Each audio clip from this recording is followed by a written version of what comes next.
जय हिंद दोस्तों, कैसे हो आप लोग। आई होप आप काफ़ी अच्छे होंगे। तो आज का वीडियो मोस्ट डिमांडिंग वीडियो था क्योंकि काफ़ी सारे लोगों के क्वेश्चन आते हैं कि भाई जब हम ट्रेड करें तो हम डेली 1000 से 2000 का प्रॉफिट कैसे बना पाए, क्या कोई ऐसी स्ट्रेटजी कोई ऐसा प्रोसेस है, हमें बता दो। तो सबसे पहली चीज़, आज जितने लोग ये वीडियो का वेट करे तो उनका लिए ये वीडियो है। तो जितने बिगिनर्स हैं जो मार्केट में ट्रेड करना चाहते हैं, जो मार्केट के लिए सीरियस है, मैं उनकी बात नहीं करता जो अपने आप को ट्राई कर रहे हैं या पैसा लेके सीधे एफएनओ ट्रेड करें। आप दूर रहो। जो सीरियस मार्केट में है, जो मार्केट को एज ए ट्रेड करते हैं बिजनेस और मार्केट को सीखना चाहते हैं, उनके लिए प्रोसेस है। ठीक है, मैं आपको गारंटी या क्लेम नहीं करता कि आप बना लोगे। कैसे बनाया जाता है, किस तरीके से होता है, मैंने प्रीवियस वीडियोस में आपको काफ़ी बार समझा रखा है। तो आज की वीडियो हम यही डिस्कस करने वाले कि आप कैसे ट्रेडिंग से, ठीक है। अब ट्रेडिंग की बात मैं यहाँ पे इंडिविजुअली फोर्स करके क्यों बोल रहा हूँ, क्योंकि मैंने यहाँ पर जैसे ही ट्रेडिंग आता है तो हर किसी के दिमाग में एक वर्ड आता है एफएनओ, फ्यूचर एंड ऑप्शन। तो भाई एफएनओ ट्रेडिंग से पहले एक डाटा को रीड कर लेना। Almost 9 out of 10 individual trader are losing in FNO. ठीक है, डाटा है। और खासकर रिटेल ट्रेडर्स की बात करें ना तो ऑलमोस्ट 99% ऑप्शन बायर जो रिटेल ट्रेडिंग में ऑप्शन बाइंग करते हैं आर इन द लॉसेस। अगर आप पूरा इन्वायरमेंट को, अगर ट्रेडिंग कम्युनिटी को ही देख लो, ठीक है। तो उस चीज़ को ध्यान रख के मैं यहाँ पर आपको बिल्कुल भी ये चीज़ सजेस्ट या प्रोसेस नहीं बताने वालों को कैसे आप ऑप्शंस में ट्रेड करके बना सकते हो। मैं यहाँ पर आज की वीडियो में बताने वालों को कैसे आप स्टॉक्स को ट्रेड करके अपने आप को सस्टेन करके एक प्रोसेस के थ्रू डेली 1000 से 2000 रुपए का प्रॉफिट निकाल सकते हो। ठीक है, तो उससे पहले आपको एक डार्क रियलिटी बताता हूँ। एफएनओ ट्रेडर, हर किसी को ये लग रहा होगा कि यार मेरे पास 10 के 20 के कैपिटल लेके आता हूँ मार्केट के अंदर और इसको ट्रेड करके इसको ग्रो करूंगा। ये सिर्फ लर्निंग पर्पस के लिए होता है, इस हिसाब से सीख सकते हो। और आपकी ड्रीम क्या होता है पता है, 10,000 के कैपिटल को कितना बना दूंगा, 1 लाख बना दूंगा। तो क्या ये रियली पॉसिबल है? आपको मार्केट में ना एक्सपीरियंस है ना आपको कुछ आता है, आप सीख रहे हो और आप ड्रीम क्या देख रहे हो कि 10,000 के कैपिटल को 1 लाख बना दूंगा। इट मीन्स आप जो रिटर्न्स की एक्सपेक्टेशन कर रहे हो वो सीधे सीधे कर रहे हो कि यार मेरे को 1000% का रिटर्न मैं बना दूंगा। आप कैपिटल के अकॉर्डिंग कभी रिटर्न्स को कैलकुलेट नहीं करते हो। आपको एफडी 5% का रिटर्न दे रहा है, बैंक मुश्किल से 4% दे रहा है, और भी अगर म्यूचुअल फंड्स की बात करें आपको भी मुश्किल से कोई 18-20% दे रहा होगा। और उसके वो सब इतने बड़े बड़े कंपनीज है, इतने बड़े बड़े उनके पास इन्वेस्टर हैं, ट्रेडर्स हैं, इतने बड़े बड़े उनके पास मास्टरमाइंड्स बैठे हैं जो मार्केट को ट्रैक करे, इतना बड़ा फंड लेके वो आपको सिर्फ साल का मुश्किल से 18% का रिटर्न निकाल के दे पा रहे हैं। और आप यहाँ पर 1000% के रिटर्न की एक्सपेक्टेशन रख रहे हो, वो भी क्या देखकर कि लोगों को देखकर कि यार हाँ इनने आज 1000 बना दिया, 2000 बना दिया, इनने 1 लाख बना दिया, 2 लाख बना दिया, मैं भी बनाऊंगा। मैं आपको अपनी डार्क रियलिटी सामने से बता रहा हूँ कि भाई ऑप्शन बाइंग में इतना इजीली पैसा नहीं बनता है। अगर मैं अपना ओवरऑल रिटर्न कैलकुलेट करूँ, जो मैं कैपिटल अपने पास रखता हूँ, जो मेरे ट्रेडिंग में यूज़ होता है, जो मैं मार्केट में लगाता हूँ, वो कैपिटल का मुश्किल से मैं महीने में 10 से 15% भी नहीं बना पाता हूँ। अगर मेरा कोई महीना लॉस में चले जाए ना तो ओवरऑल साल का रिटर्न कैलकुलेट करूँगा तो मुश्किल से 30-40% में नहीं बनता होगा। ठीक है, आपको भले ही दिख रहा है कि यार 5 लाख 10 लाख से ट्रेड कर रहा है, डबल हो जा रहा है, लेकिन मेरा ओवरऑल जो कैपिटल है 1 CR 2 CR का, उसके अकॉर्डिंग वो रिटर्न्स को कैलकुलेट कर लेना। क्योंकि आप जो सोचते हो कि अकाउंट में जो फंड पड़ा उसके अकॉर्डिंग मैं उसको ग्रो कर दूंगा, ऐसा नहीं होता है। एक अकाउंट में फंड होता है, एक बैकअप फंड होता है, एक उसको हेज करने के लिए फंड होता है, बहुत सारी टेक्निक्स होती है मार्केट में सस्टेन करने के लिए। ठीक है, तो डार्क रियलिटी है, इसको समझो। ये आपको कभी भी कोई नहीं बताएगा। ओके, तो एफएनओ ट्रेडिंग से दूर रहेंगे। ठीक है, अगर आपको सस्टेन होकर मार्केट में लॉन्गर टर्म में पैसा बनाना है तो अब मैं बात कर रहा हूँ कि स्टॉक्स से करेंगे। स्टॉक्स से आप एक प्रोसेस अगर फॉलो करते हो ना तो हाई चांस है, हाई प्रोबेबिलिटी है आप पैसा बना सकते हो। उससे पहले मैं आपके साथ एक कैलकुलेशन शेयर करता हूँ। सो अभी आ जाओ आप सामने बोर्ड पे और मेरे यहाँ पे कैलकुलेशन रखी हुई है। देखो, आपको पैसा बनाना है ना मार्केट में, ये 10-20 हज़ार रुपये से पैसा नहीं बनेगा। ये ऑप्शन ट्रेडिंग में 0-0 हो जाएगा। लेकिन सस्टेनेबिलिटी और लॉन्ग टर्म में सीरियस करना है तो पैसा अगर बनाना है तो पैसा लगाना पड़ेगा। क्योंकि अगर आपके पास ट्रेडिंग में पैसा है नहीं, आप पैसा बना नहीं सकते। ये 0-0 के सपने देखना बंद कर दो मार्केट में। ठीक है, सबसे पहली चीज़ आपको एक कैपिटल रिक्वायर्ड है। अगर आपको स्टॉक्स में क्या बोलते हैं जेन्युइनली ट्रेड करना है, आपको एटलीस्ट मिनिमम मैं कहूँगा 1 लाख रुपये का कैपिटल चाहिए। तो ये थोड़ा सा वही लाएगा जो सीरियस ट्रेडर है। ओके, ठीक है, और थोड़ा बहुत उसने मार्केट में सीखा हो, मार्केट को उसको एक्सपीरियंस आता हो, मार्केट के बारे में जानकारी हो। उसके बाद आता है अपने पास ट्रेडिंग डेज। आपको पता होगा 22 ट्रेडिंग डेज है। एक कैलकुलेशन है, ठीक है, दिमाग में हमेशा होनी चाहिए क्योंकि आप एक बिजनेस कर रहे हो। फिर आता है एक्यूरेसी 70%। अभी 70% में कह रहा हूँ कैसे आएगी वो मैं बताऊंगा, वो प्रोसेस है। ठीक है, फिर आता है रिटर्न्स। एक्सपेक्टेड है कि हमारे पास कैपिटल का रिटर्न है 2%। ओके, कैपिटल हमारा 1 के है और आपको मैं स्टॉक्स बोला ना, यहाँ पर आपको एक चीज मिलती है 5x मार्जिन। तो इट मीन्स आपके पास पोटेंशियल है 5 लाख का ट्रेड मारने की। ओके, फिर उसके बाद आते हैं लॉस। 1% ऑफ द कैपिटल, यहाँ पर 1000 रुपये का लॉस लेना है। 2% ऑफ द कैपिटल, हमारे पास 1 लाख का कैपिटल है तो हमें अब 2000 रुपये का प्रॉफिट एक्सपेक्टेड रखेंगे। And risk to reward ratio हमारा 1:2 रहेगा। ओके, तो हमारे पास जो प्रॉफिटेबल डेज है, अगर मैं आपको कहूँ 70% एक्यूरेसी आपको एटलीस्ट चाहिए ही चाहिए मार्केट में सस्टेन होने के लिए, क्योंकि यहाँ पे चार्जेस होते हैं, टैक्सेस होते हैं, बहुत सारी चीजें होती है, लॉस वाले डेज होते हैं, ब्रेक इवन डेज होते हैं। तो आपको अगर 70% एक्यूरेसी है, इट मींस तभी आप मार्केट में विन कर पाओगे। एंड यहाँ पर आते हैं प्रॉफिटेबल डेज। प्रॉफिटेबल डेज हमारे पास 15 है, ठीक है, 15 प्रॉफिटेबल डेज है। इट मींस अगर हम 2% रिटर्न से कैलकुलेट करेंगे तो हमारे पास 30,000 रुपये का प्रॉफिट बनता है 15 दिन में, ठीक है जी, जस्ट कैलकुलेशन।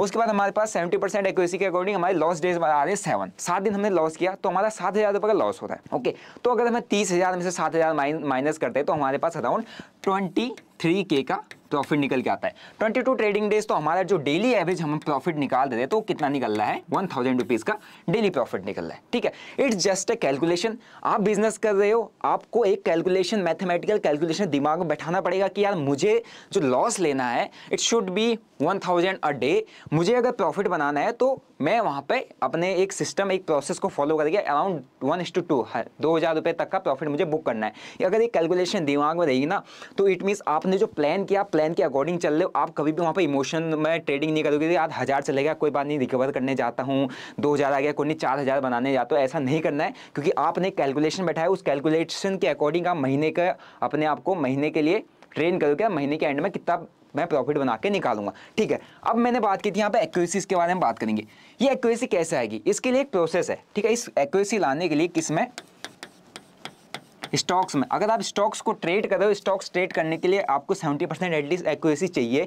ये एक्यूरेसी कैसे आएगी, ठीक है, क्योंकि मैं इसलिए ये चीज़ शेयर किया क्योंकि हमें कोई गारंटी नहीं देता, कोई क्लेम निकल के ऐसा बन जाएगा, बट आपको एक सिस्टमेटिक प्रोसेस फॉलो करना है कि आप अपनी एक्यूरेसी को अराउंड 60 to 70% कर पाओ स्टॉक्स के अंदर, क्योंकि यहाँ पे प्रोबेबिलिटी बहुत ज़्यादा है पैसा बनने की। और आपने एक बार प्रोसेस फॉलो कर लिया, एफएनओ में जुआ खेलने के बजाय स्टॉक्स में अगर सीरियसली काम कर गए और प्रोसेस जो मैं बता रहा हूँ उसको फॉलो करके, तो आप मार्केट में लॉन्गर टर्म में टिक पाओ। ओके, सो उसके बाद आता है आपके पास, आप वॉच लिस्ट में रख रहे हो तो इसके साथ साथ आपको सेक्टर, मैं आपको मेरा आपको आपने मेरी वीडियोस देखेंगे तो मैं सेक्टोरियल फ्लो बहुत ज़्यादा देखता हूँ, क्योंकि जिस सेक्टर में पैसा ज़्यादा है, जिस सेक्टर में फ्लो है, उस सेक्टर के स्टॉक्स मूव करते हैं।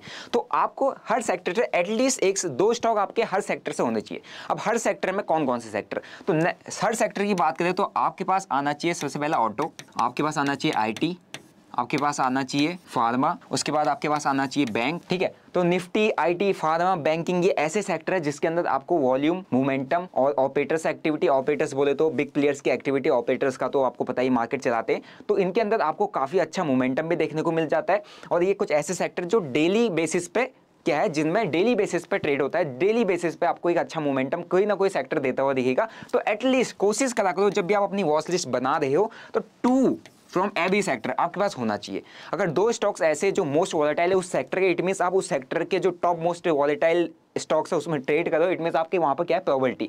कुल मिला के जो मैं यहाँ पर बात किया हूँ इसलिए क्यों, क्योंकि आपको एक्यूरेसी बढ़ानी है, एक्यूरेसी बनानी तो आपको अपने ट्रेड्स की विन होने की प्रोबेबिलिटी बनानी पड़ेगी। अगर आप कोई ट्रेड लेने जा रहे हो तो आपको चांसेस ज़्यादा होनी चाहिए वहाँ पर जीतने के। सो अब बात कर देते हैं प्रोसेस। प्रोसेस में आता है सबसे पहली चीज़ क्राइटेरिया। क्राइटेरिया क्या होना चाहिए, आप स्टॉक ट्रेड करो, आपको पता है कि आप जो ट्रेड कर रहे हो उस किस में कर रहे हो, स्टॉक्स में ट्रेड कर रहे हो, ठीक है। स्टॉक्स में अगर आप ट्रेड करो तो आपके पास एक क्राइटेरिया होना चाहिए, आपको सिलेक्ट करने पहली चीज़ है स्टॉक्स।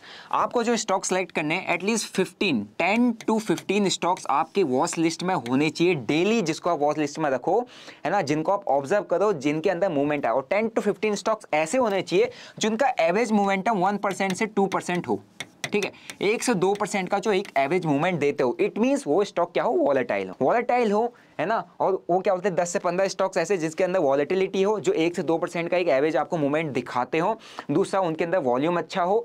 तीसरा, उन प्लेयर्स के अंदर जो बिग प्लेयर्स का इन्वॉल्वमेंट हो काफ़ी ज़्यादा हो। इट मींस आपको ब्लू चिप स्टॉक्स ज़्यादा कोशिश करना कि यार आप निफ्टी की अगर बात करें तो आपको निफ्टी 200, ठीक है, निफ्टी 200 के अंदर जितने भी स्टॉक्स है उन स्टॉक्स को ही ऑब्जर्व करना है, उससे बाहर मत जाना, है ना। अवॉइड करना है सर्किट स्टॉक्स वगैरह जितने भी होते हैं इन सबको अवॉइड करना है। आपको एक वॉच लिस्ट बनानी है 15, एटलीस्ट 10 to 15 स्टॉक्स। मैं यहाँ पर 10 to 15 स्टॉक्स इसलिए कह रहा हूँ, अगर आपने मेरे को देखा होगा मैं प्रीमियम को ऑब्जर्व करता हूँ, ठीक है। मैंने बीच में एक स्पॉट चार्ट लगाया, इधर कॉल ऑप्शन लगाए, पुट ऑप्शन लगाए, एट द मनी का, तो मैं प्रीमियम ऑब्जर्व कर रहा हूँ। इट मींस मैं प्रीमियम क्यों देख रहा हूँ, क्योंकि मेरे को ट्रेड करना है प्रीमियम में, मेरे को वहाँ पे पैसा डालना है, मेरे को प्रीमियम का मूवमेंट ऑब्जर्व करना है। प्रीमियम के अंदर मूवमेंट आएगा, मेरा पैसा बनेगा। प्रीमियम को मैं ऑब्जर्व नहीं करूँगा, खाली चार्ट को ऑब्जर्व करूँगा तो मेरा पैसा वहाँ पर नहीं बनने वाला है।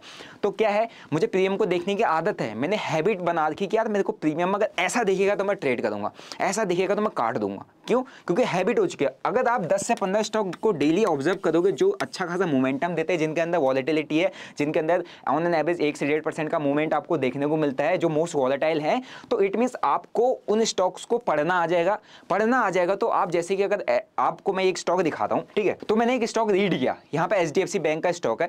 HDFC बैंक के रीड को अगर आप लोगों को शायद किसी को समझ नहीं आ रहा होगा, लेकिन मेरे को एक चीज में आ रही है, क्या ये पता है, ये गैप देता है, ठीक है, ये स्टॉक ऐसा है जो मोस्ट सबसे ज्यादा गैप्स देता है, इसमें सबसे ज्यादा गैप्स देखने को मिलते हैं। ये मेरा एक ऐसा स्टॉक है जिसको मैं ऑब्जर्व करता हूँ, इस जिस दिन पे खुलता है गैप के साथ ऊपर नीचे खुलता है। तो ये ऐसा स्टॉक है ना, जिसको मैं BTST STBT में भी लेके जा सकता हूँ, जिसके अंदर बहुत अच्छा मेरे को मोमेंटम भी मिल सकता है, जो गैप्स काफी ज्यादा देता है। अब मैं कैसे रीड किया, क्योंकि मेरे को इस स्टॉक का क्या पता है, नेचर पता है, बिहेवियर पता है। नेचर और बिहेवियर अगर आपको किसी भी स्टॉक का पता होगा, आपको पता हो कि यार इस स्टॉक्स में आज पैसा बनेगा या नहीं, ये स्टॉक आज मूव करेगा या नहीं, इतना मूव कर गया तो इसमें से बुक करना है नहीं, इतना नीचे आ गया तो इसमें से स्टॉप लॉस देना है नहीं। तो इसीलिए आपका एक क्राइटेरिया है कि आपने at least 10 to 15 stocks watch list में रखने हैं, जो कि निफ्टी 200 में से होने चाहिए, जिनका एवरेज मूवमेंट 1 to 2% होना चाहिए, जिनके अंदर वॉल्यूम होना चाहिए, लिक्विडिटी होनी चाहिए और बिग प्लेयर्स का इन्वॉल्वमेंट होना चाहिए। ओके, सो अब नेक्स्ट स्टेप कैसे, क्योंकि मैंने यहाँ पर बात की एक्यूरेसी की, और एक्यूरेसी हम जो है, हमारा जो एक एक्यूरेसी का टारगेट है वो कितना है, 70%। क्या एटलीस्ट 70%, 60 to 70%, 60% भी आ गया तो आप मार्केट में सस्टेन करने लग जाओगे। 60 to 70% एक्यूरेसी की बात करें तो आपने देखा होगा, आप अगर जो स्टॉक्स में ट्रेड करता है उसे पता होगा, जैसे मैं स्टॉक्स में ट्रेड करता हूँ तो मुझे एक चीज़ ऑब्जर्व हमेशा होती है, मैं स्टॉक में ट्रेड कर रहा हूँ, मुझे पुल बैक पर ट्रेड मिल रहा है, मैं मार्केट में ब्रेकआउट दिया, पुल बैक दिया, बुलिश कैंडल बनाई है ना, मैंने नीचे का ऐसा लगा दिया, यहाँ पर मेरी एंट्री हो गई, मेरा टारगेट हो गया, ठीक है। तो आपको खाली स्टॉक्स को ऑब्जर्व नहीं करना है, क्योंकि स्टॉक मार्केट के सेंटीमेंट के अकॉर्डिंग काम करते हैं। मार्केट बेरिश हो गया, अगर निफ्टी के अंदर एक बेरिश कैंडल आ गई, अगर आप निफ्टी 50 को ऑब्जर्व करते हो, निफ्टी 50 में क्रैश आने लग गया, निफ्टी 50 में बेरिश कैंडल आने लग गई, निफ्टी 50 आपको क्या बोलते हैं वीक दिखने लगा, इट मीन्स आपका स्टॉक भी वहां से क्या है, वीकर शो करेगा, और हो सकता है आपका स्टॉप लॉस या आपको स्टॉप लॉस से ज़्यादा बड़ा डेंट दे दे। तो आपको अपने ट्रेड को ट्रेल करना है, आपने अपने ट्रेड को मॉनिटर करना है अकॉर्डिंग टू क्या, निफ्टी, ठीक है। निफ्टी 50 के अकॉर्डिंग आपने अपने ट्रेड्स को ऑब्जर्व करके रखना है, क्योंकि निफ्टी 50 पूरा मार्केट का सेंटीमेंट बताता है, और मैक्सिमम ऑफ द टाइम ऐसा होता है कि यार आप जब स्टॉक में ट्रेड करते हो तो आपका स्टॉप लॉस बहुत बार हिट होता है स्टॉक्स के अंदर, क्योंकि निफ्टी 50 जो आपने देखा होगा मॉर्निंग में अगर मार्केट खुल रहा है 9:15 से लेकर 11 बजे तक के बीच में मोमेंटम आता है, 11 से 2 बजे के बीच में निफ्टी 50 क्या होता है, उसके अंदर वॉल्यूम खत्म हो जाता है, थोड़ा साइडवेज जाता है। उस टाइम पे जो हमारे स्टॉक्स है थोड़ा सा डिप देने लग जाते हैं, थोड़ा बहुत स्टॉप लॉसेस खाने के लिए आ जाते हैं, मैक्सिमम मैंने बहुत बार देखा हुआ है।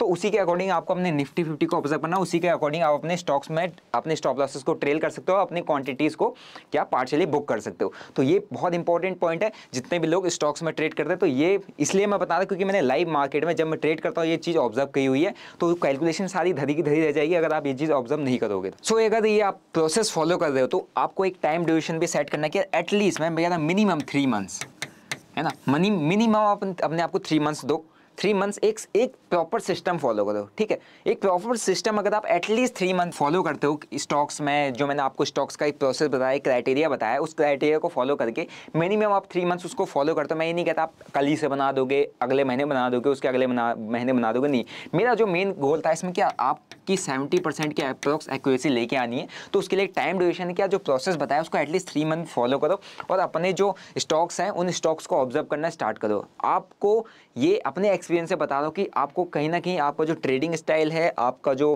क्या बोलते हैं विनिंग रेट है, आपकी जो प्रोबेबिलिटी, इसमें काफ़ी ज़्यादा सुधार आ जाएगा, और लॉन्गर टाइम में आप इजीली अपना जो टारगेट है 1K to 2K daily profit है ना, वो कैसे हो गया एवरेज करके, मतलब 1 से 2 हज़ार रुपये डेली आप प्रॉफिट का जो अपना एक टारगेट है जो कि आप डेली ट्रेडिंग से करना चाहते हो, आप अचीव इजीली कर पाओगे। So this is the right process कि आप एटलीस्ट उसको 3 मंथ ट्राई करो, एंड 3 मंथ एक डिसिप्लिन के साथ। वहाँ पर अगर आपने एक दिन भी गलती कर दी, 2 दिन भी गलती करते, इट मीन्स आप वहाँ पर क्या करो, बैक फुट पर आ चुके हैं। तो ट्राई करो कि प्रोसेस को आप कंसिस्टेंट फॉलो करो, क्योंकि आप लॉन्ग टर्म विजन लेके मार्केट में चल रहे हो। शॉर्ट टर्म ट्रेडिंग करना है, शॉर्ट टर्म में पैसा कमाना है, तो भैया ऑप्शन ट्रेडिंग में कर लो, या तो जीरो हो जाओगे या हीरो हो जाओगे।